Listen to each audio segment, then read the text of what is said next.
the City of Green Bay's Personnel Committee on August 24th at 4:31 p.m. We'll start with a roll call. Alder Dorf. Here. Alder Corpus Dax. Here. Alder Johnson. Here. I'll entertain a motion on the agenda. So moved. Second. All in favor, say aye. Aye. Aye. Any opposed? And that passes unanimously. I'll entertain a motion on the minutes. Move to approve. Second. All those in favor say aye. Aye. And that passes unanimously. On to regular business. The first one is consideration with possible action on a request to add a Conservation Corps coordinator position to the Parks, Recreation, and Forestry table of organization. Staff? So in the packet, there is a request to fill along with the job description. We do have Director Ditchite available tonight to speak more to that. One thing I'd like to add is the grant funds are going to the Parks Committee tomorrow. So if this is approved by the Personnel Committee, that it should be contingent upon the funds being received by the city as well. Okay, thank you. All right, Dan? Yeah, so to create this new position, so we don't currently have it in our table of organization, it would be called the Conservation Corps Coordinator.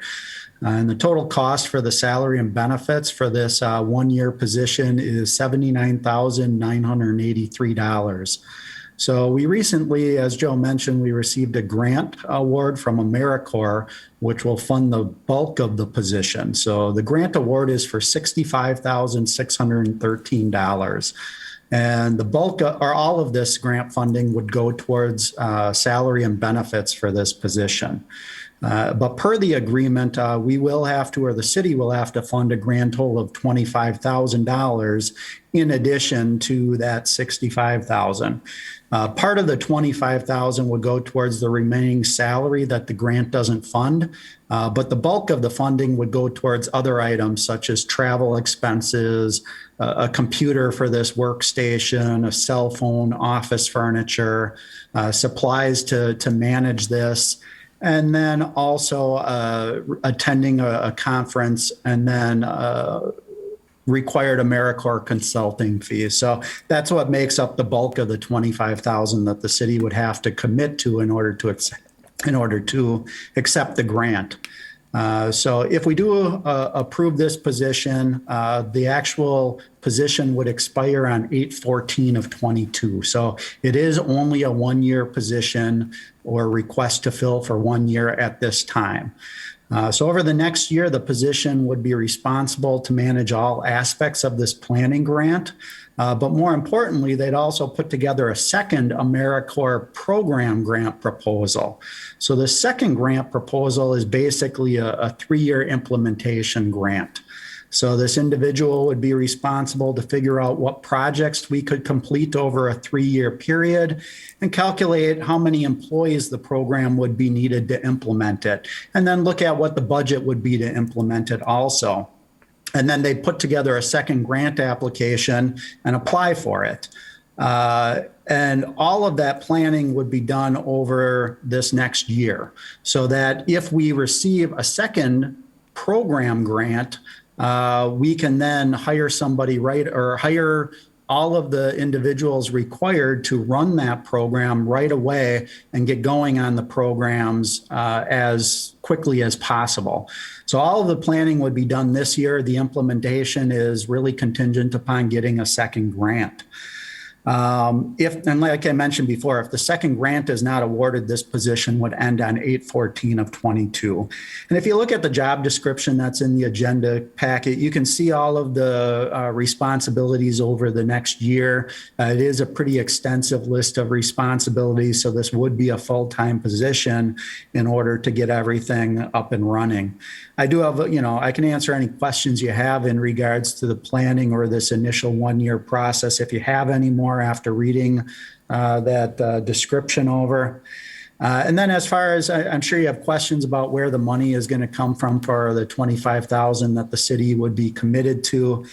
So we do have enough money in our 2021 park budget to absorb the costs that would come out of the 2021 budget. So we're able to do this because we purposely didn't fill a seasonal recreation specialist that we budgeted for in 2021.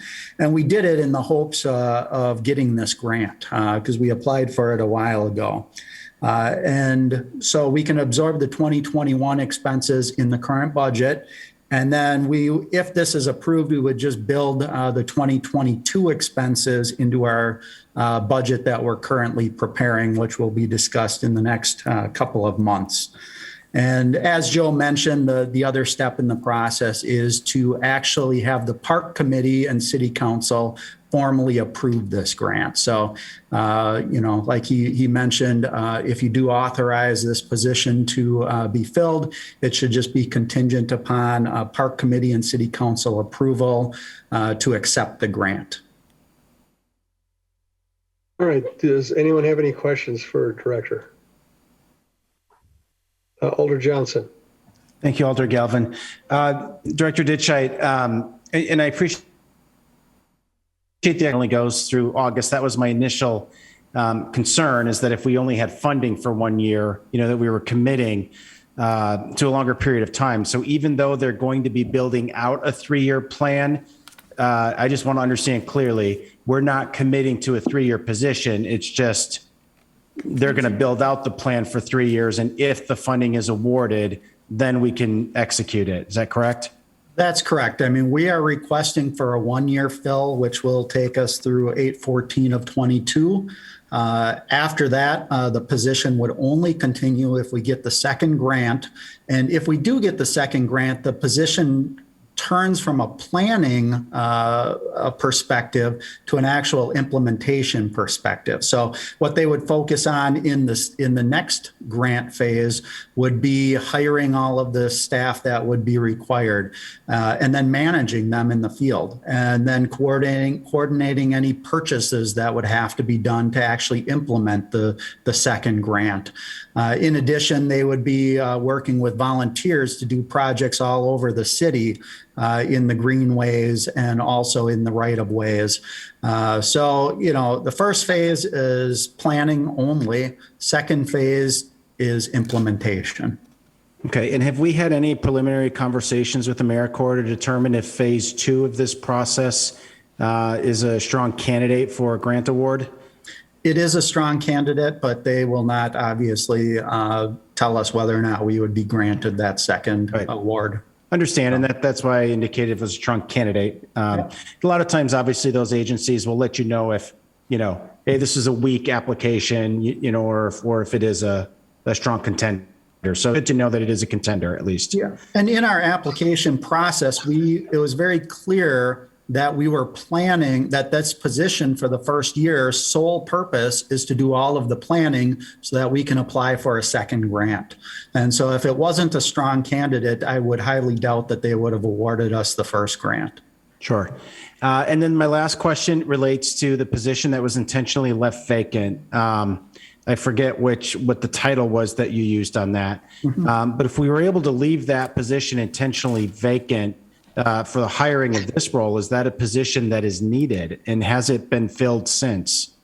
It was a position that we created in 2020. It's a seasonal position that was year-round for 20 hours a week. And that's what it was originally budgeted for in 2020.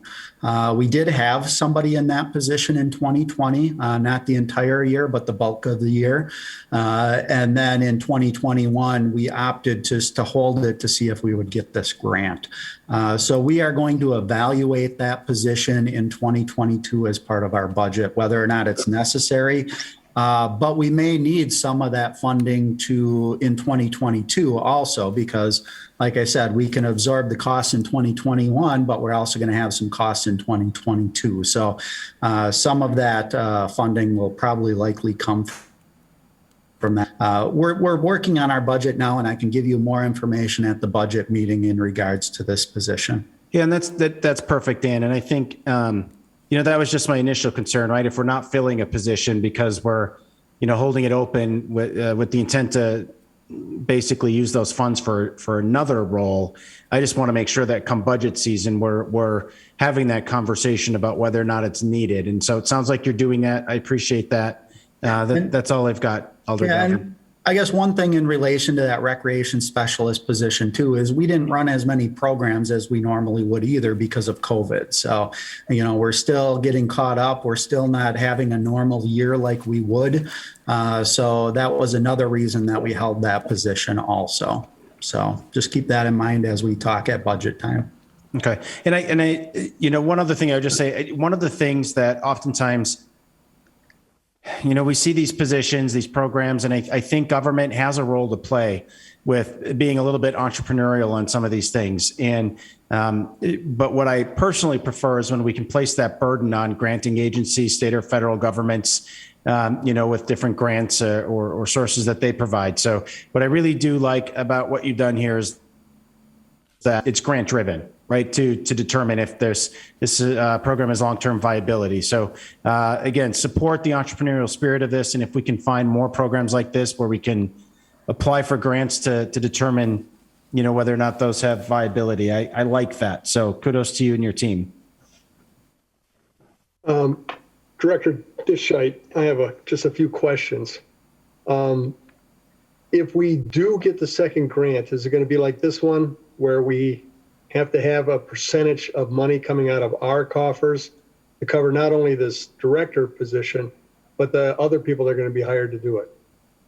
It likely will, but it's hard to say at this point because one of the purposes or main duties of this position is to create that second application. So I don't know what that match would be and how that would look. This person would figure that out and apply on behalf of the city. So unfortunately, I don't have those answers right now for you. But it comes down to if we are awarded the second grant, it still has to go through the park committee and city council to accept that second grant. So it's not just getting the second grant, it's getting the funding for the second grant also as part of the second phase.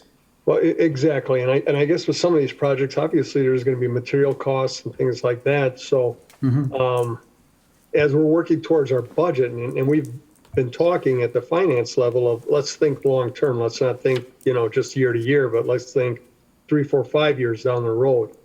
Are you going to be able to figure out a budget with worst case, best case scenarios so that if we do get the grant, we're able to do something with it? Because I can see if we get the second grant and the city says, hell, this is going to cost us too much money. Forget it. We're done with it. And then now we just spend a lot of time with not a lot to show for it. And this is very intriguing. I think sounds like a good idea.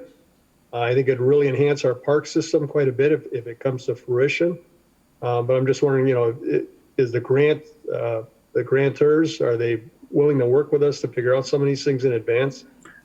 Possibly. I mean, one of the other options for this position is to seek out other granting opportunities to be a match to this grant. So, Okay.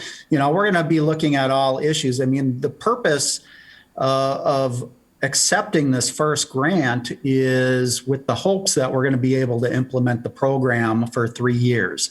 And so, we're going to do everything we can to make that transition as easy on the city budget as we can, because if we find that it's just not sustainable, you just spent a year and $25,000 learning that it's not sustainable. So this individual will seek out other options and look at all funding sources that are out there in addition to this second grant. Okay. And talking about the part-time job, what did that person do if pre-COVID? The recreation specialist? Yes. They helped run our programs. So they were in essence similar to our other recreation supervisor positions. They didn't really manage the staff like our other recreation supervisors do. They just helped to run the program. So they helped with all of the planning for it, finding sponsorships for different activities. and just working on the actual planning for events and programs. So they didn't do any of the hiring of our seasonal staff or really management of the program itself. They just helped with the planning and the initial startup of a lot of our programs and activities. So like I said, it was a new position in 2020 that we created. It definitely helped us in 2020. I'm sorry. Yeah. But, once COVID hit, because we had that person early on in the year before COVID hit. And then once COVID hit, we kind of stopped a lot of our programs. And so that really dwindled the need for that position. So, Alder Corpus next. Do you have any questions? Alder Dorf? Alder Stoyer does, but Oh, I know. I didn't know if he was exercising his fingers or if he. Well, no, I'll do my left hand. How about that? Okay. All right. I just wanted to get through the committee members, and Alder Sawyer, go ahead. Okay, thank you, Chair. This position expires on August 14th of next year. So, Director Ditchide, were you saying this is a one-year position? So I guess the question I would have is, how long is it going to take to, in your mind's eye, to bring this person on board? And are we losing time with this grant, in a sense, if it takes a month or so to get somebody on board? Yeah, I mean, we just got award of the notification of the award, a week or two ago. So we're moving as quickly as we can with getting the approval processes. And the sooner we hire somebody, the more work that they can accomplish in the year, because the ending date doesn't change. Right. Have we ever had a position like this before, in your estimation, over time? The Parks Department has not, but I think other positions, possibly in the Planning Department, have had other, grant-funded positions that were maybe on a limited term basis. But I don't know that offhand. I'm speculating. Right. Well, it sounds like you're pretty confident that, this person can probably bring in some more grant monies and that. So this might be sustainable beyond the 1 year. So I applaud you as well and your department. Thank you. Anyone else? Any other questions? All right. Thank you very much, Dan. I appreciate this information. And again, I'll echo the other alders' comments. I like this, and hopefully it'll work out for us. I'll entertain a motion. I'd like to move to approve contingent on receiving the grant funding. Second. All right. All those in favor say aye. Aye. Aye. That passes unanimously. On to item number 2. Consideration with possible action to repeal and replace Chapter 24 social media policy. Staff. Attorney Chavez or Attorney Mather, do you want to start off with this one? Sure. Hang on, sorry. Here we go. Hi, guys. Our social media policy hadn't been updated in a while. So we took a look at what we had, as well as what some other cities were doing, what CIVMIC, our insurer, recommended, and also what IMLA recommended, and this is kind of an amalgamation of all of that to try to cover all of the different areas with respect to social media that come into play with respect to a government workplace. So it's obviously long, as you guys can tell. It covers what can be posted on city-sponsored pages, so department pages and that kind of thing. It also covers what employees can post on their individual pages, their personal pages, with respect to like comments on city business and that kind of thing. And then also there is some guidance on there for elected officials. So that's kind of a broad overview. I'm happy to answer specific questions if anybody has them, or if there's anything you'd like me to go into more detail about. Alder Johnson. Thank you, Chair. Attorney Mather, I just had, I think, really 2 questions. One was related to a section about how employees were not allowed to interact on city social media sites when they were not at work. And I think about, and this is where I just looking for maybe a little bit of help understanding. I mean, in the world of social media, it's all about being on demand, immediate responses, that type of thing. Can you just help me understand maybe who it is that's managing our different social media profiles? Are they salaried? Are they hourly? How maybe if you have a salaried employee, is there a reason that they can't do this off work? Sort of just an explanation of why that provision needs to exist. Sure. So I'll start with who's using the pages. That's really going to be just decided on a departmental basis. As far as this policy contemplates that each department head or department director can designate authorized users for their department. And only those who are designated as authorized users and have signed an agreement on file with IT, they're the only ones that will be able to make any posts or comments on that department's or whatever specific pages social media. The other thing with respect to, I believe I can't find it at this particular moment. I believe the restriction is that it needs to be any post cannot be made outside of the normal duties of the employee. So if it's something that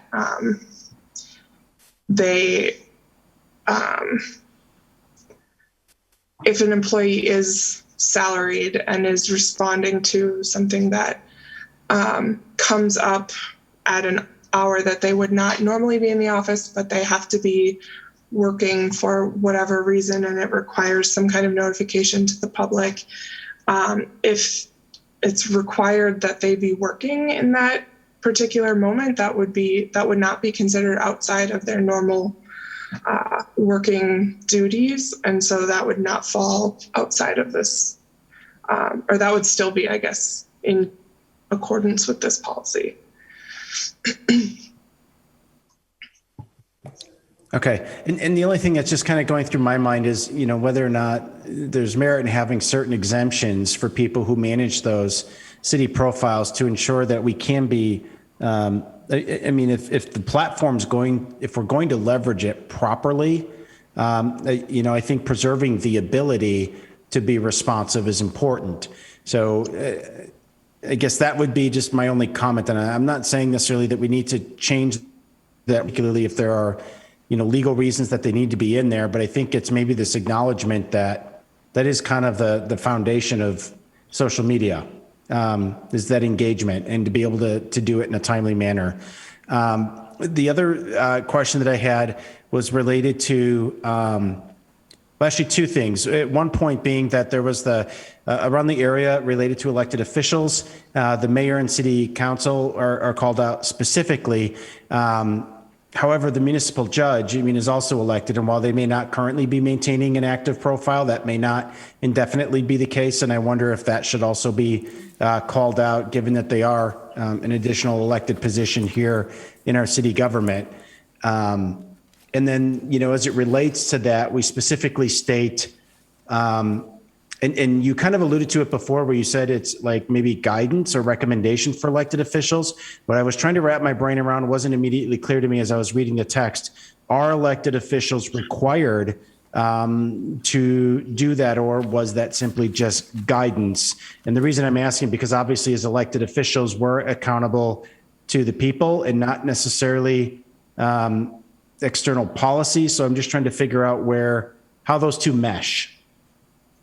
Sure. So, yes, the municipal court judge is elected, and I will include a reference to that position. Thank you for catching that. With respect to the reason that it says guidance is because, like you alluded to, this is a personnel policy. So, obviously, with elected officials, the discipline mechanisms that exist for employees don't apply to elected officials in the same manner that they apply to employees. That's why it's guidance. But that being said, what's in here is consistent with what the law is on elected officials maintaining social media accounts. So even though it's not, this particular policy may not be binding, if you want to call it that, on the elected officials, it still recites the law, which is. And so, you know, with the things on there about not blocking people, not removing certain posts, those certain things, those apply outside of whether they're in this policy or not. So we wanted to be sure to include that information. And this is the place where it makes the most sense to do that. And I appreciate that. I want to be clear. It's good guidance. I'm not questioning its placement in here. And I'm glad that it's in there. I'm trying to predict, you know, potential conflicts, you know, of somebody saying, oh, I'm doing my own thing. Forget you and your policy. Right. And like, just trying to understand, you know, how we can best position ourselves to respond to that. So again, fully support that it's there. And I just kind of wanted clarity that it is guidance and that, I mean, there's a certain amount of, you know, accountability and responsibility amongst elected officials to still follow, obviously, the law. And I think you've just laid it out that this is the law. And I would presume that this guidance would also be available in our ethics code when that's rewritten. Perhaps maybe even it's the same language just to be consistent. Maybe it's not, I don't know. But again, just wanting to maybe reaffirm that I think it should be included in both places. Sure. That's certainly something we can consider. We do have outside counsel working on our ethics ordinance, so we can touch base on that. Okay, thank you. All right, Alder Dorf. Thanks. I would like to affirm what Alder Johnson said, because it was a point I was going to make, that this should really flow the same way that ethics policy does. They should mirror each other. I think it's going to be very important.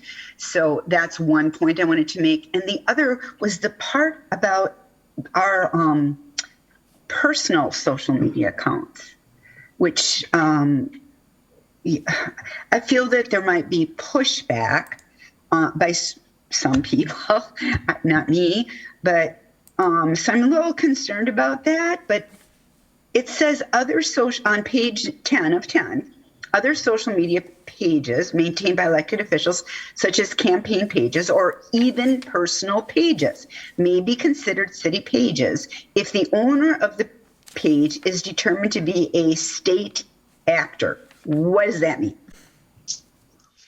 So if on the page you're identifiable as a representative of the city. Yes. So if on your personal page you still refer to yourself as Alder Dorf for the 1st district, and you know you've got a City of Green Bay logo and you know maybe one or two other things. It's a totality of the circumstances examination. So I can't give you like a bright line rule, but in general, if you have allusions to your position and you know you discuss issues about city business on your personal page, that can transform it, I guess, for lack of a better word, into essentially a government page that is then subject to open records and you know the same restrictions on removing content and blocking people and all of those sorts of things. It's the same thing for employees who, you know, if I had on a personal page assistant city attorney for the City of Green Bay, that could also potentially lean toward my my personal accounts being considered subject to this policy. So did that answer your question? Yeah, I think it does. I think that this probably will result in some discussion.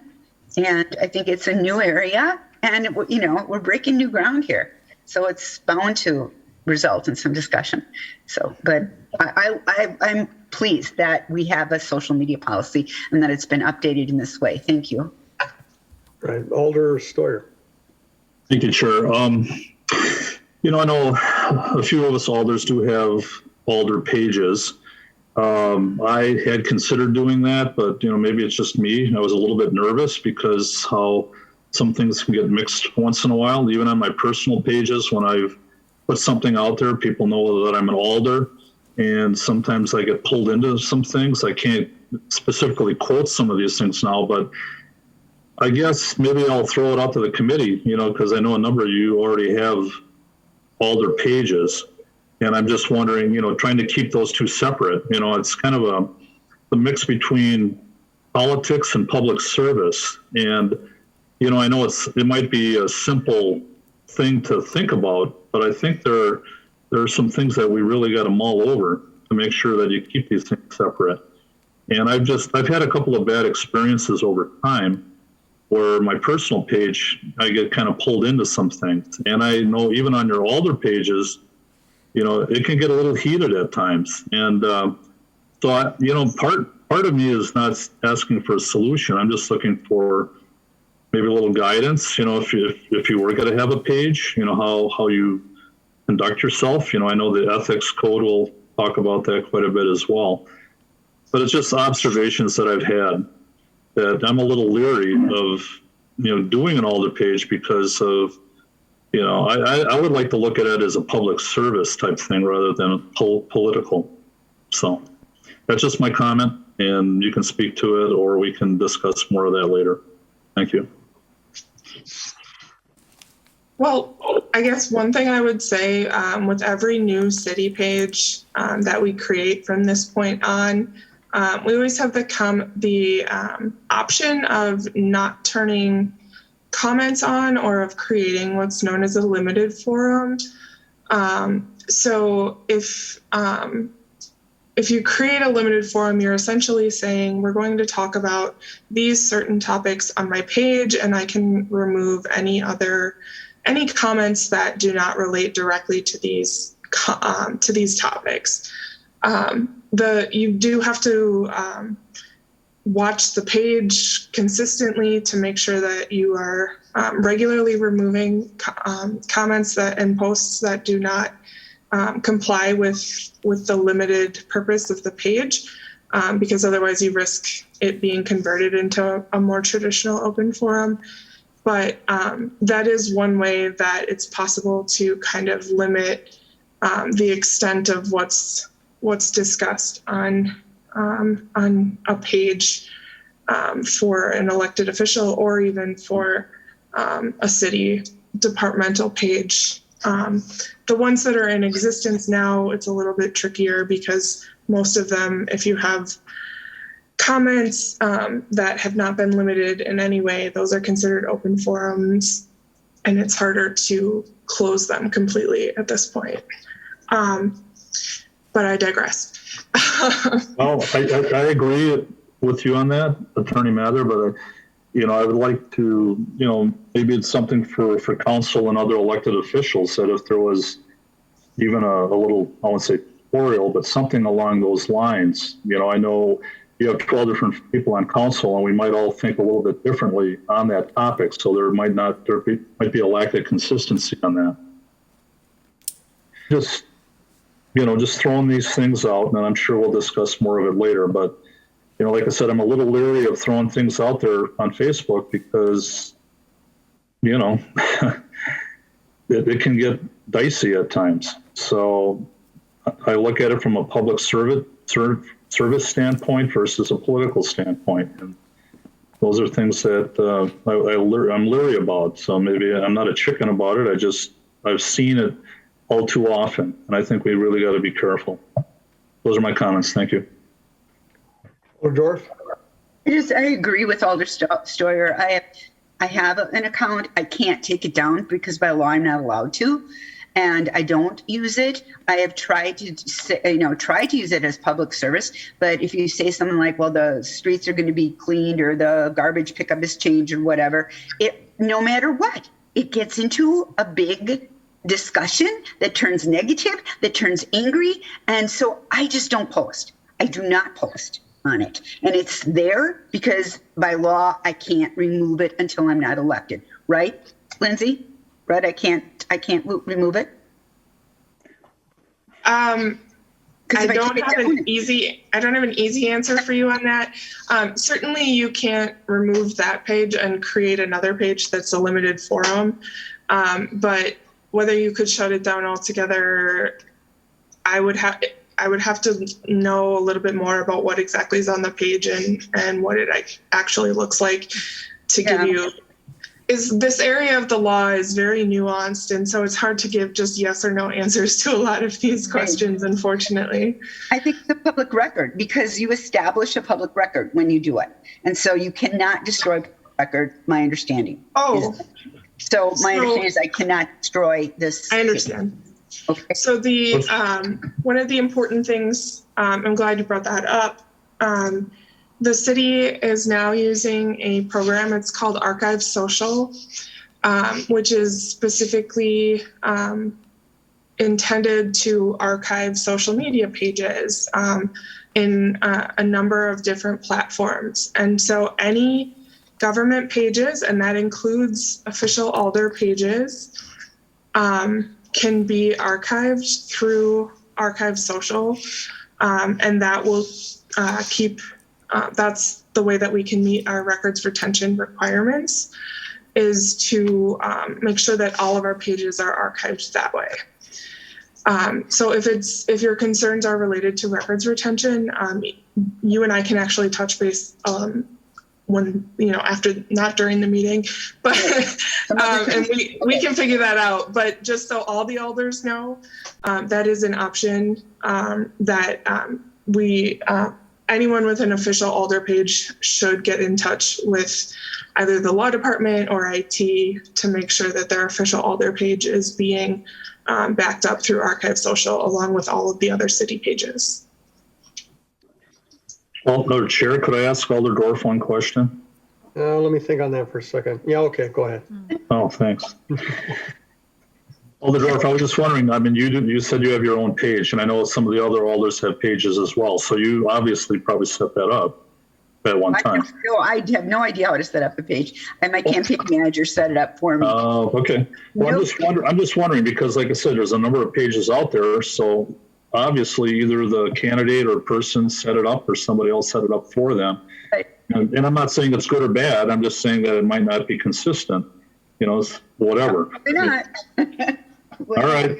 Just another observation. Thank you. Thanks. Alder Johnson. Thank you, Chair. Just a couple comments to Alder Stoyer's point. I think Director Faulds, obviously, when we're looking at that Alder orientation program, that's a great place, I think, for maybe some pro tips to be included. Maybe get a little social media expert that's willing to write up a, couple page cheat sheet to do that. And I think to your point, Alder Stoyer, about these fights they happen every place, right? That's just the toxic nature of social media. If you're looking for advice, I can tell you that I let most of it go unless someone's looking for a point of clarification on something. I'll answer them. Sometimes people get into fights, and I've found myself a couple of times just literally scolding people. All right, wrap it up. Like, this doesn't need to occur here. Take it somewhere else. So I'm not above doing that. But I think 99% of the time, just ignore it. Now, the one instance, which to me creates a little bit of confusion, perhaps, is when we do get tagged on, a post in a group, maybe that's about a city issue, and our personal pages get tagged, but we're not necessarily using our personal pages for that purpose. Does that now subject our personal page to public records, even though we didn't initiate it? Yeah. And then maybe is that the nuanced part that we just don't know yet? So it is partly, it can subject certainly certain posts. Whether it subjects the entire page is not something that's actually been developed in case law super well yet. Surprisingly, even though social media has been around for a while, there's really not that much case law that's super helpful. A lot of it has to do with, especially lately in the last few years, has to do with when officials can block citizens or remove their posts on their personal pages and those kinds of things.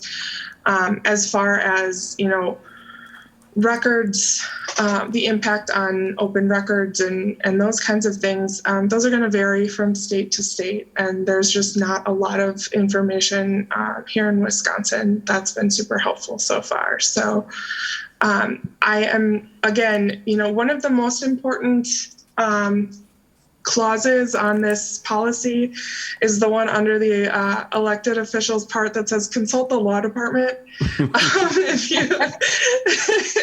If you have any questions, we are certainly happy to work through them with you. And if I have a little bit more context and detail, I can certainly do more specific research. This was an attempt to include some kind of high-level standards that would be generally applicable.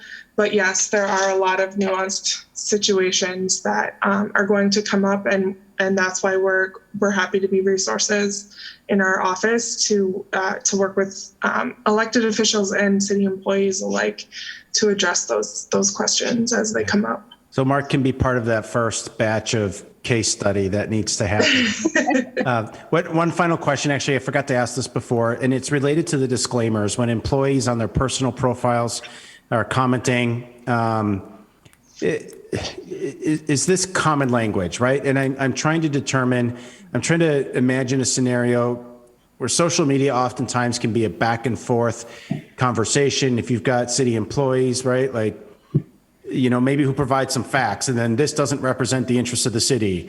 And then all of a sudden they're like, LOL, this doesn't represent the interests of the city. I mean, like, how exhaustive does that have to be? And is that customary, and is it necessary?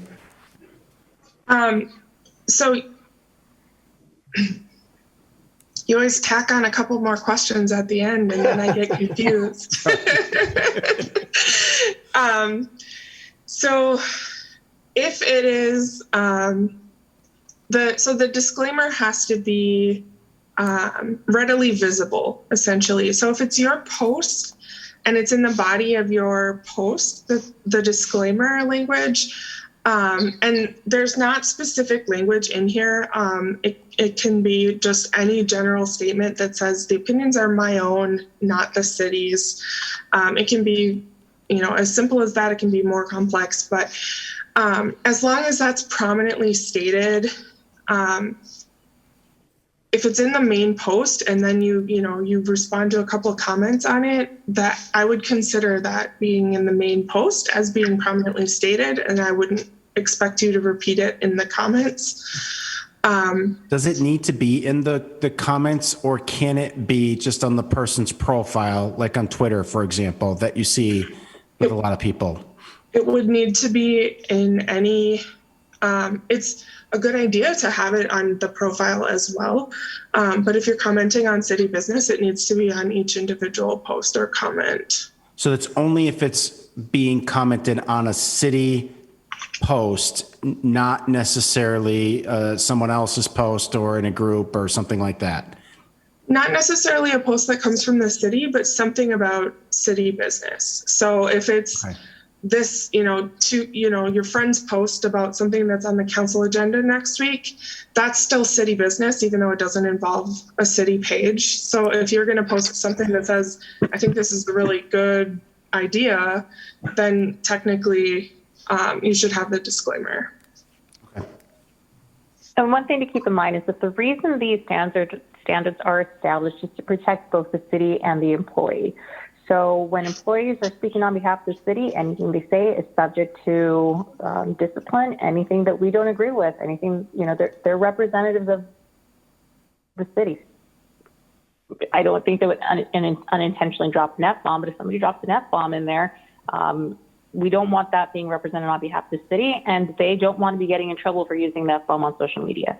So that is exactly why these standards are out there, so that if somebody is speaking, it's clear. It's not the city's, it's personal, and we should be taking action against them because it's not them speaking in their professional capacity, and the public shouldn't be assuming that it's anything that's attributable to the city itself.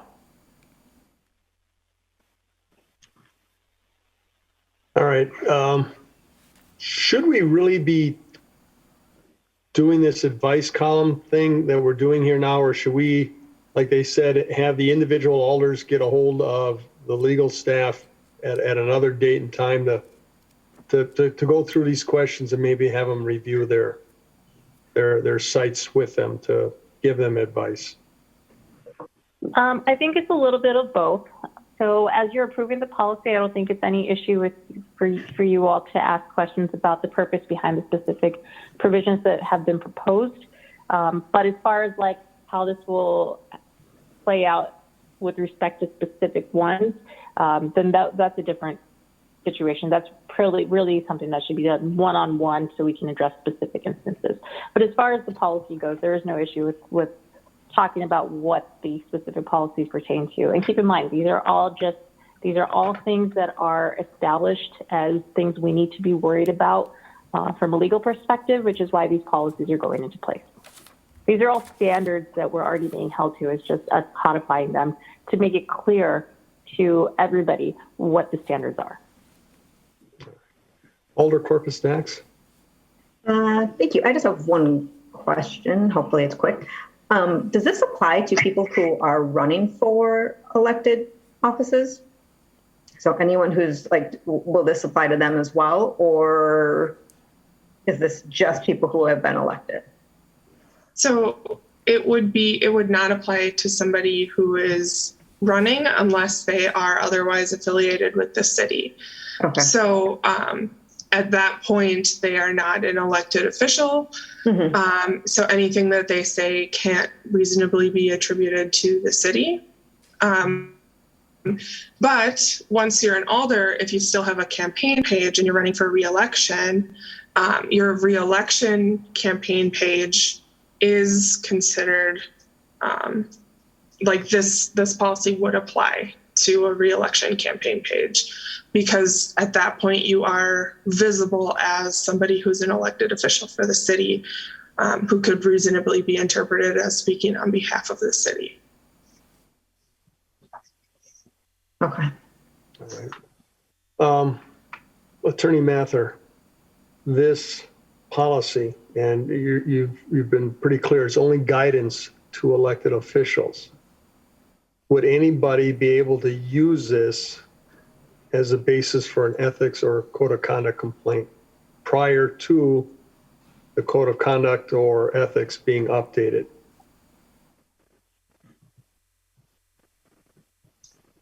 Attorney Chavez, thoughts? Yeah, I'm mulling that one over too. At this point, I would say no, only because the code of conduct is pretty clear as to what applies, like what standards are already in existence. And the ethics obviously wouldn't be implicated because that's more about finances. So it's really just the code of conduct, and the code of conduct really establishes the basis for it. So in this instance, I would say no, but I can definitely look into that and confirm there's not something that refers just arbitrarily to policy violations. All right. Thank you. Are there any further questions for staff? I move to approve. Second. All those in favor say aye. Aye. Aye. And that passes unanimously. On to item number 3, consideration with possible action to create Chapter 32 remote work policy. Staff. So you have in your packet the remote work policy, and I'll just give a very high level, and then you can answer any or ask any questions, and I can answer them. But really, it's a case-by-case basis. It's not an entitlement to any employee. We've been having employees work remotely for 1.5 years, so this is just formulating, what we've been doing for the past 1.5 years. To be eligible for remote work, face-to-face communication cannot be a requirement of the job. The employee has to have, meets expectations or above.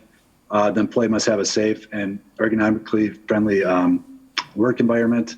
I know it's the tough word, Elderdorf, but I need to straighten up too. I thought that was a silly part. Like, are you going to come over and make sure my feet are on the floor? Maybe we might, we can inspect if we want to, but and part of that is, we just want our employees to be safe, and, we want to make sure that they are, in a safe work environment. So that's part of it. But yeah, it can be a little silly with that. But there is a lot to the policy, and there's a lot to cover, and there's a lot to think about. So we also have things in there about all the records are, public records and city records, and they can't storm at their remote workplace or at their house. They have to bring them into the city. We will provide equipment for the employees, and then typically the department will pay for it. The city employee agrees to hold us harmless, if someone else got injured or if they any damage to property.